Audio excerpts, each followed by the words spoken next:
Hello guys, मेरा नाम दीप चाहल और आज हमारी फ़ोटोशॉप की सेकंड क्लास है जिसमें हम बेसिक सिलेक्शन सीखने वाले हैं। किस किस तरीके से हम सिलेक्शन करते हैं, कौन कौन से सिलेक्शंस के ऑप्शंस हमारे पास हैं। कुछ टूल हम फर्स्ट क्लास में सीख चुके थे और उन टूल्स के अंदर और कौन कौन से टूल्स हैं और उनका किस किस तरीके से यूज़ करके हम कौन कौन सी सिलेक्शन और किस तरीके से सिलेक्शन हम बना सकते हैं, ये सारी चीज़ें आज हम इस वीडियो में कवर करने वाले हैं। वीडियो थोड़ा सा लेंथी हो जाएगा तो प्लीज़ एंड तक बने रहना सीखने के लिए। और चलते हैं हमारी कंप्यूटर स्क्रीन पर। Let's get start.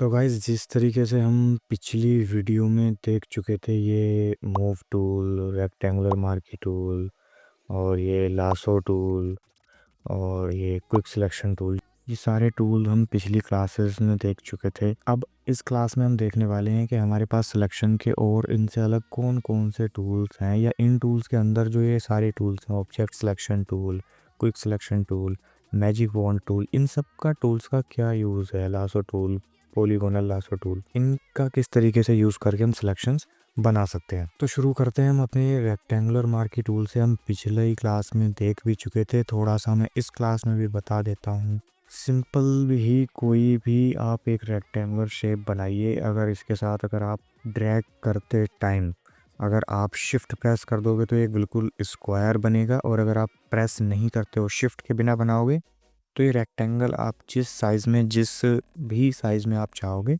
बना सकते हो। वहाँ सिंपल सी कर्सर छोड़ दीजिए और कलर कोई भी इसमें फिल कर दीजिए। जैसे मैंने इसमें ब्लैक कलर फिल कर दिया है। मूव टूल का यूज़ होता है किसी भी सब्जेक्ट ऑब्जेक्ट को मूव करना। सिंपल सी कुछ चीज़ें हैं। इसके बाद जो हमारे कुछ टूल्स आते हैं, एलिप्टिकल मार्की टूल, ये भी सिंपल है वैसे ही जैसे रेक्टेंगुलर मार्की टूल था। सीधा ड्रैग कीजिए। अगर आप शिफ्ट नहीं दबाएंगे इसके साथ तो ये एक एलिप्टिकल मतलब एक बिल्कुल प्रॉपर राउंड नहीं बनेगा। अगर आप इसके साथ शिफ्ट प्रेस कर देंगे तो ये बिल्कुल राउंड बन जाएगा। इस तरीके से कोई भी कलर फिल कर दीजिए और ये हो गया। एक चीज़ और जो मैं आपको बताना चाहूँगा वो ये है, जब आप इसे जूम करते हैं, बहुत ज़्यादा जूम करेंगे, आप इसके एजेस पे देखिए, एक सेकंड, आप इसके जो एजेस हैं आप उन्हें देखेंगे तो किस तरीके से आप देख सकते हो कि ये एजेस आप देख रहे हो कुछ फेड इफेक्ट या कुछ और कलर इनके अंदर आ रहा है। थोड़ा दूर तक इसमें जो कलर है एक वो आ रहा है। एक्चुअल में जो हमारी स्क्रीन होती है वो हमें पिक्सल्स पे कोई भी चीज़ दिखाती हैं। जो भी हम इमेज देख रहे होते हैं वो पिक्सल्स के अंदर होता है, और पिक्सल्स क्या चीज़ होती है, जो आप ये स्क्वायर्स देख रहे हो, ये जो इसके अंदर ग्रिड बनी हुई है, ये पिक्सल्स होते हैं, और जो भी कलर फिल होता है वो पिक्सल के अंदर होता है। मैं आपको क्या बताना चाहता हूँ कि ये जो पिक्सल्स हैं, ये जो फेड इफेक्ट या थोड़ा सा अगर आप जूम आउट करोगे तो आप देखोगे कि हल्का सा ब्लर इफेक्ट इसके शेडोज़ पर आ रहा है। मतलब इसकी जो एजेस है उन पे थोड़ा सा एक ब्लर इफेक्ट आ रहा है।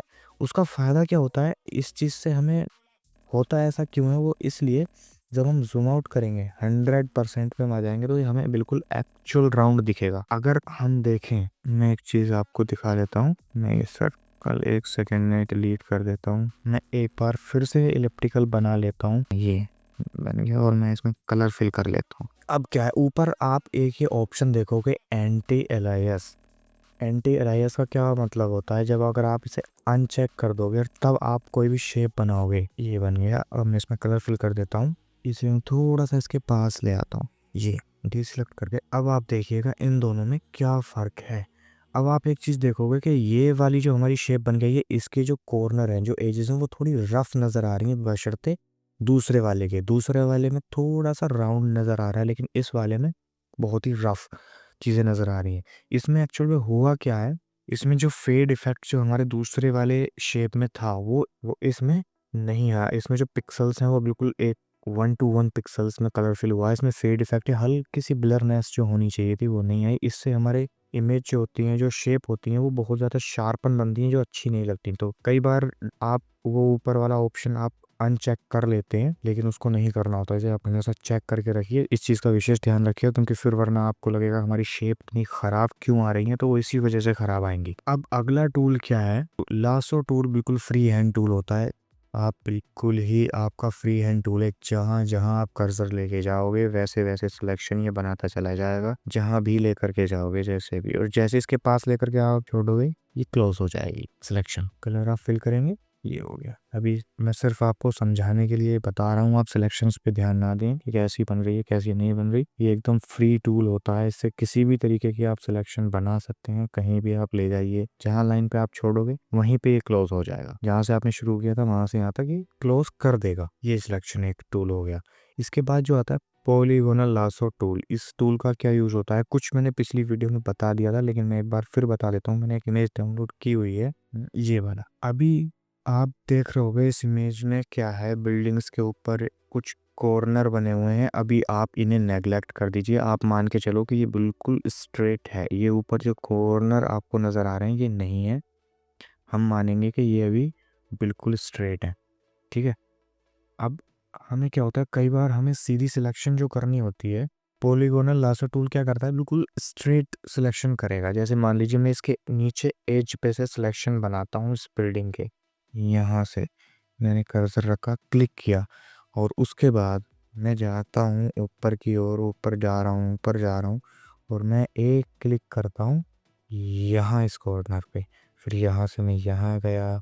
अभी आप जो ऊपर थोड़ी कॉर्नर्स इस बिल्डिंग के निकले हुए हैं, आप उन्हें बिल्कुल स्ट्रेट मानो कि बिल्कुल सीधे हैं, आप उन पर भी ध्यान ना दें। उन्हें किस तरीके से सेलेक्ट करते हैं वो भी हो जाएंगे, हम आगे देखेंगे उस चीज़ को भी। फिर एक यहाँ हो गया, ये यहाँ पे, और फिर ये स्ट्रेट, और फिर ये। इस तरीके से हम मान के चलते हैं कि हमारी ये बिल्डिंग सिलेक्ट हो रही है।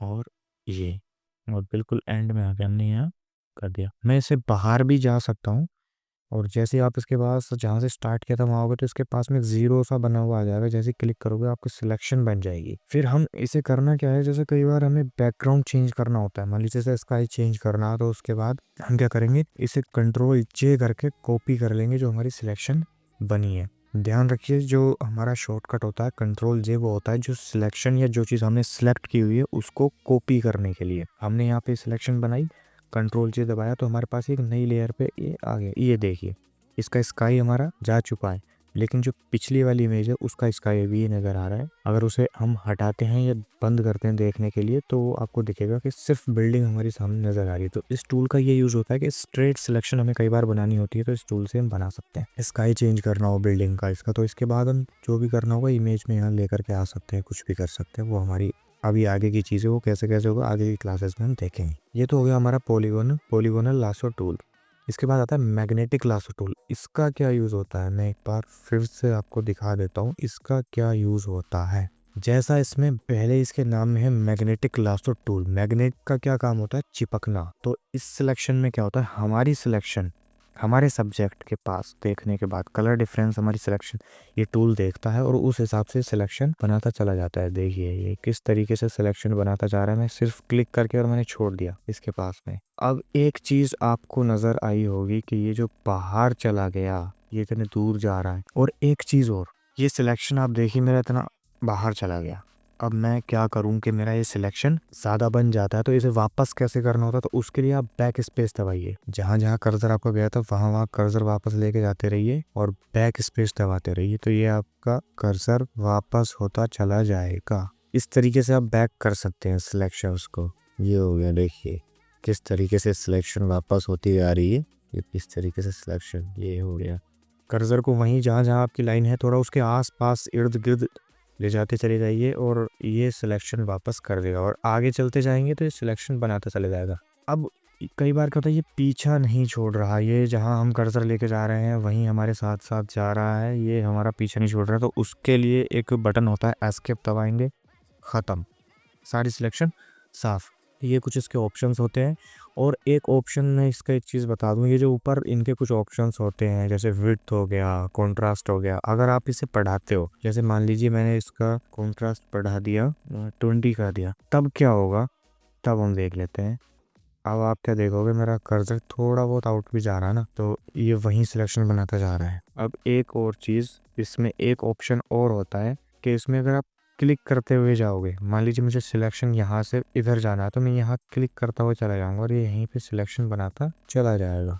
ये देखिए किस तरीके से, अगर मुझे सिलेक्शन क्लिक करते हुए जाऊँगा, मैं यहाँ से मुझे सीधा जाना है तो मैं यहाँ क्लिक कर सकता हूँ, ये इस तरीके से क्लिक भी कर सकते हैं। अगर ये पीछा नहीं छोड़ रहा, एस्केप, और अगर वापस जाना है तो बैक बटन। ये कुछ ऑप्शंस हैं इसकी जिनसे आप करके इसमें जल्दी आप काम कर सकते हो। पर ही तुम लैंडस्केप से बिल्कुल साफ हो जाएगा। ये यूज़ हो गया इस टूल का। इससे अगला टूल क्या आता है, ऑब्जेक्ट सिलेक्शन टूल। से पहले मैं आपको बताना चाहूँगा क्विक सिलेक्शन टूल और मैजिक वॉन्ड टूल। मैं पहले लेता हूँ मैजिक वॉन्ड टूल। ये इमेज एक मेरे पास है, 2 चेरी हैं इसमें एक इमेज में, और मुझे ये सिलेक्ट करनी है।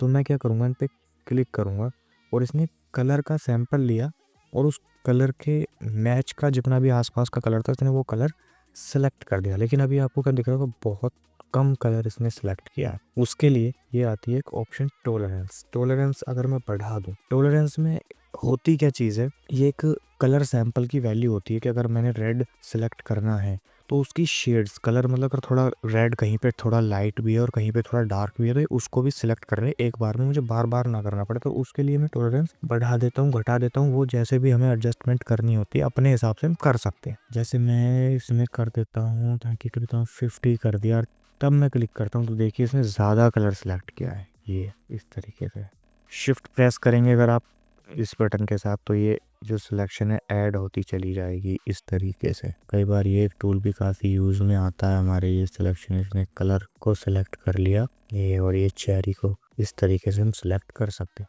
ये हो गया मैजिक वॉन्ड टूल।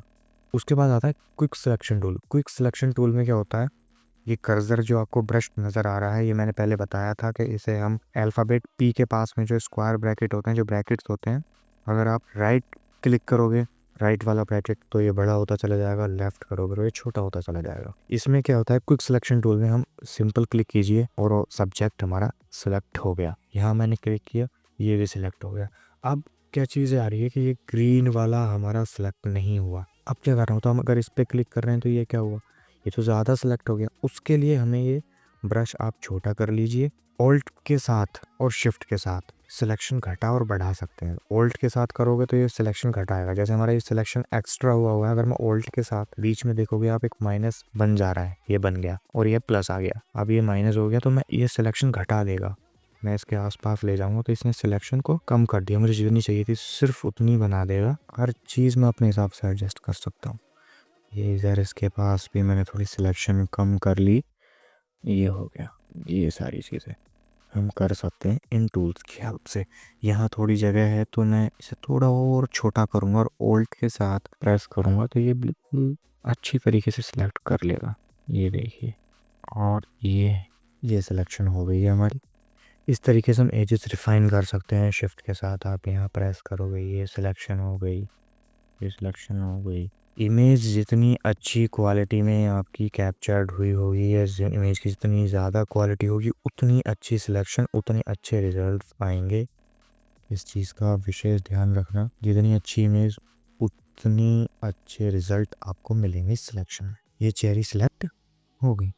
ये हमारा इस टूल का यूज़ हो गया। अब अगला टूल क्या है, ऑब्जेक्ट सिलेक्शन टूल। सिंपल सा टूल है, इसमें आप कुछ नहीं करना, सिर्फ इस तरीके से एक सब्जेक्ट के चारों ओर एक स्क्वायर आपको या जो भी रेक्टेंगल बनाना है वो बनाइए, और ये कंप्यूटर खुद आपका थोड़ा सा ये सॉफ्टवेयर प्रोसेस करेगा, और प्रोसेस करने के बाद ये आपको खुद एक सिलेक्शन बना के देगा, जो इसने खुद बना के आपको दे दी है। बहुत ही अच्छी सिलेक्शन और एक रिफाइन, बिल्कुल आप देख सकते हैं किस तरीके से बिल्कुल बारीक बारीक एजेस पे इसने ये सिलेक्शन बना के दी है। तो इस तरीके से इस टूल का यूज किया जाता है। अब इन सिलेक्शंस के बनाने का क्या यूज होता है, ये बड़ा इंपॉर्टेंट है कि हमने सिलेक्शन तो बना ली, लेकिन भैया हमें इन सिलेक्शन बना के करना क्या है, सिलेक्शन से होगा क्या। फोटोशॉप के अंदर सिलेक्शन बहुत बहुत बहुत ज्यादा जरूरी है। मान लीजिए मैं कंट्रोल Z करके इसकी कॉपी बना लेता हूँ और ये मैंने ऑफ कर लिया। अब मुझे क्या करना है, कंट्रोल D से मैंने सब्जेक्ट सेलेक्ट किया, अब मैं इसे कहीं भी मूव कर सकता हूँ। ये एक सिलेक्शन मेरी बन गई और इसे थोड़ा सा मैंने छोटा कर लिया, और अब आप देखोगे कि मेरे पास एक ही पेज पे 2 चेरी बनकर आ चुकी है। मतलब कई बार हमें क्या करना होता है, कोई सब्जेक्ट सेलेक्ट करके दूसरे डिज़ाइन पर हमें कहीं लेकर के जाना है, तो उसके लिए हम सिलेक्शन बनाते हैं। तो ये तो हो गए हमारे सिलेक्शंस। और कुछ सिलेक्शंस हमेशा जब भी हम सिलेक्शन बनाएंगे, सिलेक्शन के बाद जो भी सब्जेक्ट हमने सेलेक्ट किया है वो हमेशा नई लेयर पे हमें बनाना होता है। नई लेयर का क्या मतलब होता है, ये सिलेक्शन है, और मैंने ये सेलेक्ट किया। राइट क्लिक करने पर जब आप सिलेक्शन बनाओगे तो उस पर राइट क्लिक करने के बाद ये कुछ ऑप्शंस आपको मिलेंगे। एक हो गया डी सिलेक्ट पे क्लिक करोगे सिलेक्शन हट जाएगी। फिर अगर आप सिलेक्ट इनवर्स पे अगर आप क्लिक करोगे तो इसका क्या होता है, जो ये चेरी हमने पहले सिलेक्ट की थी, इन्हें छोड़ करके बाकी जितना भी एरिया है वो सारा सिलेक्ट हो गया। मैं दिखा दूं, कॉपी बना ली मैंने। अब ये देखिए, यहाँ से चेरी को सिलेक्ट नहीं करके बाकी सारा एरिया सिलेक्ट हो गया है। ये होता है सिलेक्ट इनवर्स। जो सिलेक्शन हमने बनाया हुआ है वो इनवर्स हो जाए, उसका उल्टा सिलेक्ट हो जाए, जो हमने सिलेक्ट किया था उससे उल्टा सिलेक्ट हो जाए, जो बाकी एरिया बचा वो सिलेक्ट हो जाए। इस टूल का ये यूज होता है। अगला इससे नीचे एक ऑप्शन है फेदर। फेदर क्या होता है, मैं इसे 10 पिक्सल्स पे कर लेता हूँ। अब आप एक चीज देखोगे, एक चीज आपको दिख रही होगी फेदर के लिए, मैं आपको दिखा देता हूँ। इसकी जो एजेस आपको नजर आ रही हैं, अभी आपको लगा कुछ एजेस सिलेक्शन से बाहर है। मैं चाहता हूँ कि मेरी ये सिलेक्शन के अंदर आ जाए, तो मैं क्या करूंगा, यहाँ से फेदर पे क्लिक करूंगा और फेदर कर दूंगा 20 या 30, जितना भी मैंने कर दिया। अब आप देखोगे कि सिलेक्शन में हो क्या रहा है। अब मैं कंट्रोलर जे प्रेस करता हूँ तो ये देखिए, ये सिलेक्शन फेड के साथ जो बनता है, ये फेदर बोलते हैं इसको, कि ये फेड के साथ हमारा सिलेक्शन बन रहा है। जितना कम फेदर आप रखोगे उतनी शार्प सिलेक्शन बनेगी, जितना फेदर ज़्यादा रखोगे उतनी फेड या ब्लड सिलेक्शन हमारी बनेगी। इसके बाद एक बटन होता है, इसके बाद जो एक ऑप्शन है सेलेक्ट एंड मास्क, ये आगे बताऊंगा अभी इसका क्या यूज़ होता है। और इन सारे ऑप्शंस को अभी छोड़ करके आपके पास एक ये ऑप्शन आता है, ये लेयर विया कॉपी। लेयर विया कॉपी का क्या मतलब होता है, इस पे अगर आप क्लिक करोगे तो जो आपका सिलेक्शन था वो एक नए लेयर पे बन जाएगा। जो आपका सिलेक्शन है वो एक नए लेयर पे कॉपी होके आ जाएगा। जैसे मेरा जो पार्ट सिलेक्शन, ओ जो सिलेक्शन था ये बड़ा खराब सा सिलेक्शन है, लेकिन अभी शायद हमने बढ़ा दिया था उसकी वजह से ऐसा आ रहा है। लेकिन जो हमारा लेयर विया कॉपी का ऑप्शन है उसका क्या मतलब है, उसका यही है कि जो हमने सिलेक्शन बनाई वो एक नए लेयर पे आ गई। लेयर क्या होते हैं, इससे घबराओ मत, बिल्कुल अगली क्लास लेयर पैनल के ऊपर आने वाली है। ये जो लेयर पैनल है इसके अंदर क्या क्या चीजें होती हैं, क्या क्या इससे कर सकते हैं और इसमें क्या क्या यूज होता है, ये सारी चीजें हम लेयर पैनल में अगली वीडियो में देखने वाले हैं। तो आज की वीडियो में हमारा इतना ही था, और बाकी आगे की वीडियो में हम देखते रहेंगे कैसे कैसे क्या क्या चीजें हम करते हैं। अगली वीडियो हमारी लेयर पैनल के ऊपर आएगी, धीरे धीरे सारे चीजें हम करेंगे कवर फोटोशॉप के अंदर। तो आई होप गाइस वीडियो पसंद आई होगी। अगर पसंद आई तो प्लीज़ लाइक करो, सब्सक्राइब करो और सपोर्ट करो गाइस, ताकि मैं आगे ऐसे ही वीडियो बनाता रहूं। कोई चीज़ समझ नहीं आती कोई तो कमेंट करो, कमेंट करके बताओ कि हमें ये चीज़ समझ नहीं आई है। अगली वीडियो में मैं उसे ज़रूर कवर करूँगा, ज़रूर समझाऊँगा। और हम ये कोशिश करेंगे कि हम जब अगर फोटोशॉप सीख रहे हैं तो बिल्कुल बेसिक से सीखें। अगर किसी को फोटोशॉप नहीं भी आती हो तो वो भी फोटोशॉप सीख जाए। ठीक है, thank you guys, bye bye. आप ध्यान रखिए अपना और प्रैक्टिस करते रहना, प्रैक्टिस बहुत ज़रूरी है।